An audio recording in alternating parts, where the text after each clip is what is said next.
Денеска ќе зборувам за тоа како да станеме уште подобри личности. Тоест, како да дојдеме до најдобрата верзија од нас. Сега, ние како верзија од нас сигурен сум дека сме добри, како што и секој фактички има и добри работи, има и негативни работи. Денеска ќе зборувам за тоа како да дојдеме до подобри работи, но исто така можеби како да елиминираме некои работи кои што не се добри.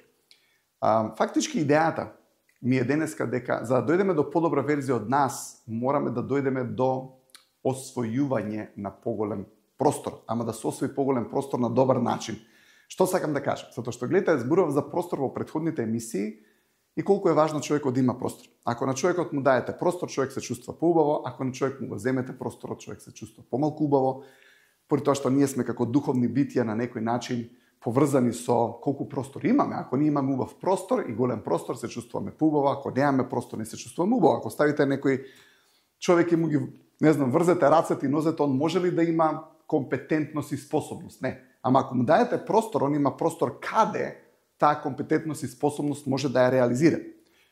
Ако сте гледале некаде, например, во море и сте виделе, се гледале во хоризонтот, обично не сте имале, веројатно не сте имале негативни мисли, ама затворете се дома, во мала соба ќе видите дека имате негативни мисли, поради тоа што имате мал простор, нели? Исто е со комплиментите. Кога даваме комплименти на некој човек, правиме простор. Кога му даваме критики, му го намалуваме просторот. Но со критиките што правиме, му даваме акцент на неспособноста, а кога му даваме комплименти, даваме акцент на способноста. И сум зборувал 3 пофалби, па критика е убава некоја формула за како човекот да може да биде коригирана при тоа да не се чувствува непријатно. Но денес ќе имам сосема нова поента. Деловите од нас, како душа, како ум, како битија, се во иднината и се во поголемиот простор. Да дадам само наједноставен пример. Кога живеев во Соединените држави, отидов таму да играм кошарка кога бев 3-та година во средното училиште, имав 17 години, и кога тргнав во училиштето, таму живеев кај роднини, што беше и олеснителна околност, гледате, тоа беше целосно нов простор за мене. Нова земја, ново училиште, нови пријатели. Во Македонија си имав некоја комфорт зона, си имав своја група на луѓе, мама и тато кои што работи за мене, кои што веројатно и не треба у тој период да ги прават, нели? Како викаме некојаш има деца, тато носи, мама меси, сакам да кажам, све им е спремно. Од околината на која дојдов во тој нов простор, каде што живеев со мојата фамилија, која што беше прекрасна, роднини, но сепак бара од мене да работам, бара од мене да и си имам работа, имав работа, и бара од мене да допринесувам по дома. Моја одговорност беше косењето на трева, дворот, како и други одговорности кои што ги имав. И гледате се, кога ќе дојде и во нов простор во училиштето. Иако имав учено англиски јазик тука, на курсеви многу, сепак не е исто кога ќе отидете во некоја нова земја да го зборите јазикот и да учите дома. Поради тоа што гледате, дома ја и да учев, и учев, ама не го користев тоа знаење. Но две работи се случуваат кога ќе отидете во нов простор и кога идете кон некоја цел која што ви е важна. И тоа ми е поентата. Прво, кога ќе зачекорите надвор од вашата комфорт зона, идете во некој простор каде што непознатото ви е таму и немате целосна контрола, туку се обидувате да воспоставите контрола во тој нов простор, тоаш мора да ги извадите ресурсите кои што се во вас, за да може да ги искористите тие ресурси за да воспоставите контрола. Со други зборови, почнала да ми текнуваат работи од часовите по англиски. Кога играв кошарка, почнува да ми текнуваат работите од тренерите. Како да шутнам топката, како се поставам во одбрана, како се поставам во напад. Зашто? Поради тоа што мораше да ми текне. Гледате, морав да го зборам јазикот. И кога мораш да го збориш јазикот, кај нас постарите викаат на терете ги да мораат и ќе можат.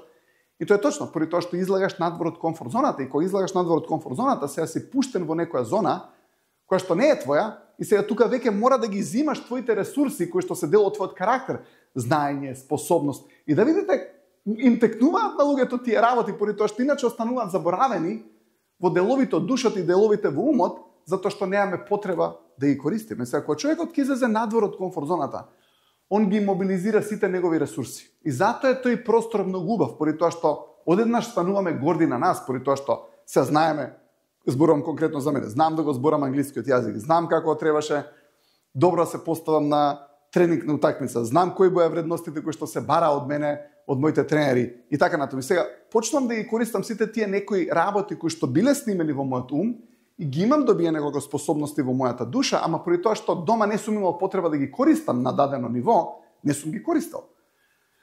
Кога човекот зачекорува надвор од комфорт зоната, он доаѓа во зона каде што мора да ги мобилизира тие ресурси. Сега, што се случува кога он го освојува тој простор? Почнува да добивам нови вредности, нови карактеристики. Што научив ја од Соединетите држави? Научив како да сум повеќе самостален.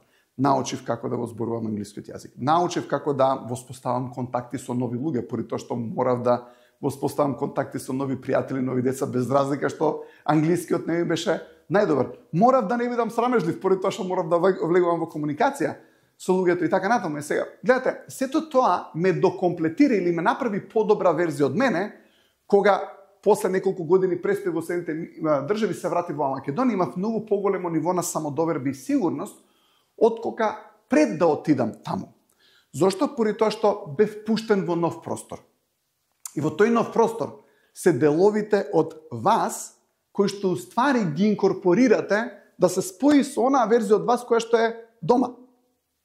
Но дома, поради тоа што ни е комфорт зона, ако останеме во таа комфорт зона, почнуваме дури да го губиме делот од нас кој што е добриот дел од нас. Гледате, во овој универзум ништо не е исто. Нели, не е статус кво. Или одат работите горе, или одат работите доле. Така да ако сме ние во некоја комфорт зона на статус кво, ние почнуваме да губиме дел од нас. Но сега губиме дел од нас поради тоа што, ајде замислите во комфорт зоната, губиме дневно 10 динари. 10 денари. Сега, тие 10 денари кои што ги губиме ние денеска, не се многу значајни за нас. И викаш, окей, шо се 10 денара, 20 денара? Еве, данокот го плаќаме на комфорт зоната и си викаш, ќе останеме во комфорт зоната, зашто ми е комодно. Што викаат младиве, како викаат комфорт зоната, лабаво, лаганица, лагано. И сега, гледате, во таа зона на лабаво и лаганица, ништо не се случува и само даваме по 10 денари, патарина да речеме, на комфорт зоната која што ни го зима животот. Надвор од комфорт зоната се викаме, леле, ама може ќе изгубиме многу пари. Затоа што постои ризик, да, ама и ќе добиеме средства и работи кои што се во овој случај фигуративно зборувам за пари, поради тоа што фактички ние губиме карактерни црти кога оставаме во комфорт зоната. Гледате, стануваме помрзеливи, стануваме помалку способни, поради тоа што, знаете, ние порано, ајде да речеме историски гледано, ние сме биле направени да бидеме даден тип на ловци. Замислете се ако имало некој човек кој што требал да лови, во прастари времења, кој што требал да лови, ама седел цело време во пештерата. Тој човек немал способност. Туку пештерата му развивала страв. Исто и комфорт зоната. Комфорт зоната развива стравови, зашто поради тоа што не одиме напред, туку се собираме. Стравот, гледате, стравот го собира човекот. И со самото тоа што ние не одиме понатаму, ние на некој начин, со тоа што, да повторам, нема статус кво, него или нагоре идеме или надоле идеме, со тоа што остануваме во комфорт зоната, ние фактички идеме надоле. Затоа што не ги развиваме способностите надвор од комфорт зоната, ние почнуваме да ги губиме способностите во комфорт зоната. И кога човекот ќе ги изгуби способностите, затоа што тие му се ресурси, он почна да развива стравови, поради тоа што вика изгубив комуникацијски вештини, изгубив ова, изгубив она, и кога ќе се собере, на него работите околу него му изгледат пропорционално пострашни поради тоа што е собран.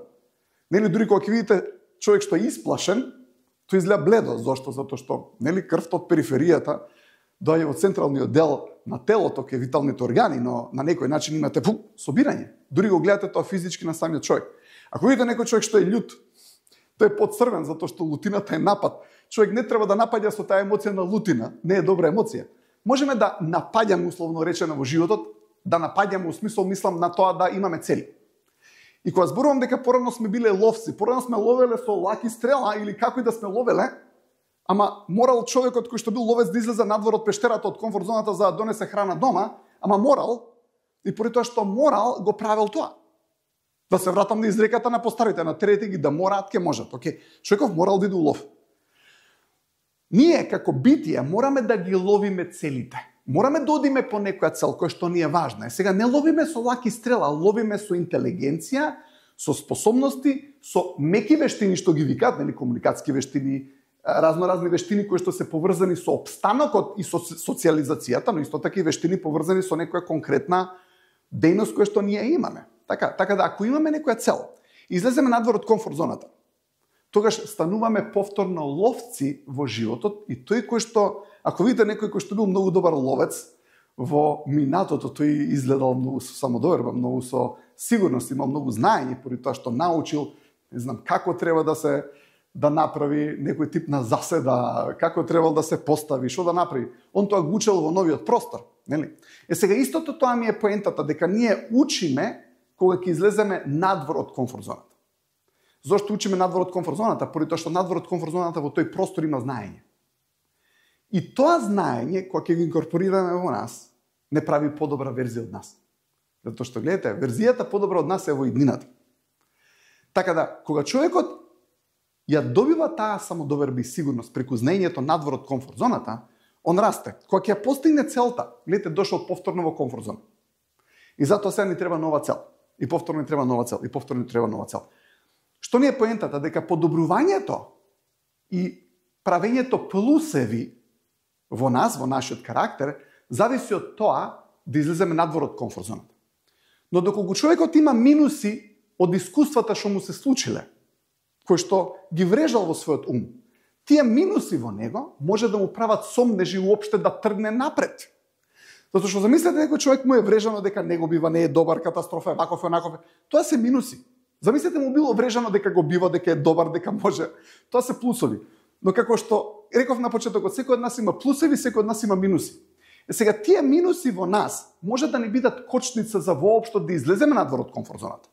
Затоа што ако на некој човек го убедите, има став за себе дека не го бива, дека не е добар, дека 100 негативни работи му се кажани и како викаат, една лаја кажана 100 пати станува вистина, може тоа уопште да не е реално за тој човек, то имате околина кој што му го кажала, тоа тогаш се врежани минусите во неговиот ум. И она што се случува, памтејќи ги тие минуси, он сега не може да тргне напред, да излезе надвор од пештерата, фигуративно речено, и да стане добар ловец, поради тоа што он мисли за себе дека не е добар. Значи, што сакам сега да кажам како втор сегмент од оваа откриени тајни, дека едно е дека плусовите да се доформираме себе си се во иднината, но исто така мораме да работиме на некој начин на минатото и да ги залечиме сами тие минуси и да ги претвориме во плусеви, за да можеме да трнеме понатаму. Поради тоа што ако човекот има минуси во себе и има недостатоци, често пати се случува тој наместо со тие минуси да иде у плюс, тој човек со тие минуси оди во минус. Знаете, имате дадени ситуации каде што човек кој што постојано бил критикуван, доминиран во минатото, му било кажувано дека не го бива и бил воден од некој, тој ќе се поврзе со човек кој што ќе биде баш таков каков што имал образец за тоа во минатото. Ако имаме недостаток во нас, каде што имаме некои негативни шаблони на размислување за нас, негативни констатации за нас и така натаму. Имате некој човек кој што никогаш не бил валидизиран, кој што никогаш не бил пофален. Или имате некоја девојка таква. Гледате, она ќе се обиде да добие валидизација, може би од момче кој што баш е спротивен карактер на тоа. Затоа што она се си го има шаблонот да добие валидизација од некој. Гледате, во нејзиниот ум нема валидизација од некој човек кој што бил мек, добар, супер, со комплименти. Он има шаблони на размислување дека некој човек кој што бил критичар и кажувал дека не е добра, дека не е бив и така натаму. И се гледате, она со кого има шанса да се поврзе во животот. Знаат често пати луѓето баш да го направат тоа што е шаблонот во нивниот ум, баш да се поврзат со луѓе кои што пак им дадат критики. И она ќе се поврзе со момче кој што некој што и дава валидизација, вреднување и така натаму. Хајде да кажеме од 22 години да го викава, ама ако има негативни шаблони, она што ќе се случи обично, тој дечко што е фин, мек, културен, не ја привлекува толку многу колку дечко кој што у суштина секој од страна сваќа дека не е тој за неа, поради тоа што ќе ги даде истите негативни критики кои што веќе ги има во нејзиниот ум. Така. Сега, гледате, ние имаме шаблони на недостатоци во нас. Ако ние сами не ги залекуваме, ќе идеме тоа што не е залекувано, ќе не тера да направиме нова рана. Може би имате дадена ситуација каде што имате татко и син. И сега он може би има дадени, ајде да кажам, ранички од таткото. Сега синов има 20 кусур години. Ама како и сите ние што имаме некоја раничка во нашиот ум и во нашиот живот, затоа што нема некој што имал оптимален живот. Сега детево има некој ранички, сега он сака да добие валидизација. И обично сака да ја добие валидизацијата од тој што нема да дал валидизацијата, и она што се случува кога човекот има таа рана во неговиот ум, Он не иде сега на мелем, него ходи на сол. И ќе направи нова рана. Гледате сега, тие рани се наша одговорност. Поради тоа што гледате кога ќе се спојат луѓе кои што имат, ајде да речеме, полупразни чаши. Замислете го, имате некој со полупразна чаша, што значи дека има нешто што недостасува од минатото. Сега имате некој што е со чаша полуполна. Он што ќе бара? Ќе бара некоја чаша што ќе ја наполни неговата чаша. Но обично ќе ја бара од некој друг човек што има исто полупразна чаша, ама на друг начин му е полупразна, не како неговата. И ќе се спојат две полупразни чаши и се караат, ама ти не ми ја дополнуваш чашата мене. Ама му вика, ама ти не ми ја дополнуваш чашата на мене. И однаш ќе се поврзе во некоја токсична релација, каде што уствари двајцата бараат другиот да ги надополни, а не сваќаат дека они се извор на прекрасна, ладна, планинска вода, која што само не знаат како да ја ослободат од нив, односно не знаат како да работат на себе, за сами да се наполнат чашата. И кога имате двајца со две полни чаши, гледате, нема потреба да се надпреваруваат кој на кого не му погнамал, кој кого како го критикува, кој на кого што му прави, туку стојат со двете полни чаши кои што самите ги наполниле и си прават убава комуникација и планираат убава иднина, а не се расправаат кој на кого не направил нешто или зашто му направил нешто што не треба. Како викаат, кога сме гладни не се иде у трговија, односно не влагаш во самопослуга, освен многу гладен, зашто ќе купиш све што треба, све што не треба. Ама ако отидеш сит, ќе го одбереш баш тоа што ти треба. Не се продава кола кога ти е зор да ја продаеш, затоа што ќе ја спуштиш ценава, кола се продава најубаво кога немаш зор да ја продаеш. Затоа што ќе ја земеш цената која што треба да ја имаш. Гледате, стравот намалува. И кога човек е цело време устрав, тој има некои недостатоци во неговиот ум, нешто му се случувало, но тој човек е постојано устрав. Сега, он со тој страв, обично секогаш ќе оди во места кои што ќе му дадат дури уште повеќе страв. Сега, гледате, он мора да ги реши собствените стравови. И кога ќе е човек цело време во страв, он е намален, он е во губиток, он е во недостаток. Но замислете ние да го решиме собствениот страв, кој што многу често тие фактички доаѓаат од минатата. И ние немаме веќе страв. И замислете на секој човек кој што фактички ти носи нов страв, затоа што он ти го намирисал стравот. И кога луѓе ќе ти го намирисат стравот, како викаат куче кој ќе ти намириса страв, почна ти лае. Сега ако не имаме страв во нас или имаме недостаток, ќе се обкружиме во околина која што има тенденција честопати да ни го зголеми недостатокот. Тоа е поради тоа што ние се лепиме за таква околина. Сега ако ние не сработиме и ги комплетираме тие делови од нас кои што во минатото се случило, нели се зборувам за како да се комплетираме себе си, едно е со цели во иднината, ама други е со работа на себе од минатото. И ако го комплетираме тоа и ги поништиме тие ранички, тогаш нема потреба да одиме на сол. Секогаш ќе одиме на мелем и кога ќе ги докомплетираме тие ранички, дури и полесно да тргнеме надвор од комфорт зоната и да ги освоиме оние делови од нас кои што не чекаат во иднината. Работа на себе е многу важна работа. Видете, поради тоа што кога ќе сме комплетни, ние даваме енергија, креираме простор, поради тоа што сме комплетни. И кога даваме и креираме енергија и правиме простор, ние се чувствуваме убаво. Ајде да речеме имате некој човек кој што е на работно место и има, не знам, има 40.000 денара плата. Но тој толку е среќен што е таму и што е на тоа место, да тој дава вредност 60.000 денара на компанија. И тој е среќен. 40.000 денара платен, 60.000 дава вредност. Обично тоа се на почетоците. Сега, доаѓа до не така паметна идеја, која што ќе му го смени животот, а тоа е, будала ли сум ја да работам за 60.000 денара и кога 40.000 денара ме плаќаат. И кога ќе донесе таа констатација, може и околината му помогнала, ти шо се даваш толку, па гледај, те плаќаат 60.000, 40.000 те плаќаат. Сега он кога ќе рече, бе, будала ли сум што работам за 60.000, 40.000 ме плаќаат, он после тоа си ја намалува својата енергија која што ја дава во околината и почнува да дава вредност од 20.000 денара.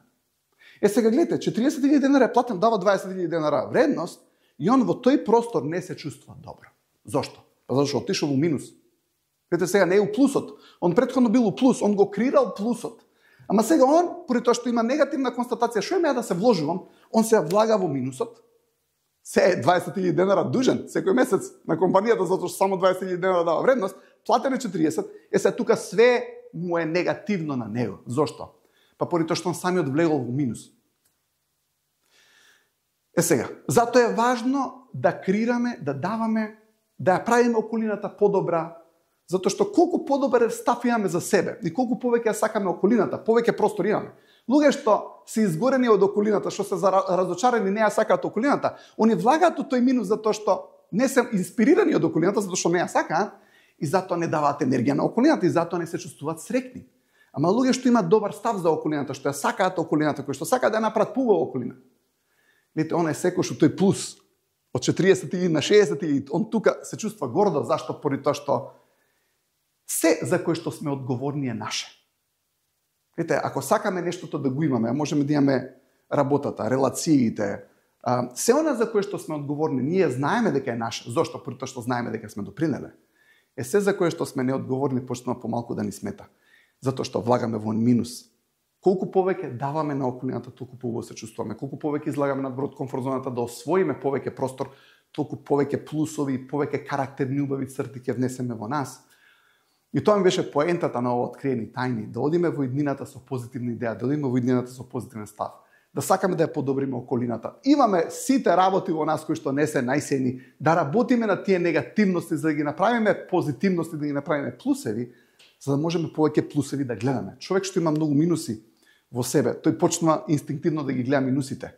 Но поентата е, ако сватиме дека има многу плусови околу нас, има многу позитивни работи околу нас, тогаш оно што се случува, сваќаме дека е така.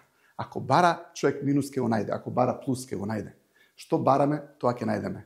И затоа е многу важно во околината да ги гледаме убавите работи и да бидеме благодарни на многу работи кои што веќе ги имаме.